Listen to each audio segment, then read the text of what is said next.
मेरी लड़की का नाम क्या है आपका ना? लड़की के का नाम था उन्हें जैसे कि नशा भाई, हाँ नशा क्या थी तो बाबा उतना ठीक किए ना तब नशा के शिकार हो गया।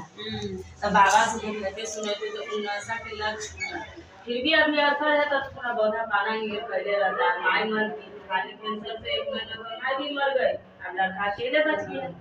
अभी भी होगी नहीं है भी साथ में ये भी है ना मैंने कभी रहवे नहीं कि 6 महीना 3 साल में कैसे कैसे एगो लड़का हुआ पहला जैसे पेटे से कुछ गड़बड़ी था दिक्कत है 2 इंची के मिर्गी के बीमारी था डेट कर गया। दूसरा बच्चा हुआ तो उसका मायके में हुआ। हम लोग बोले हियाँ करवाने के लिए जबरदस्ती चल गए मायके में।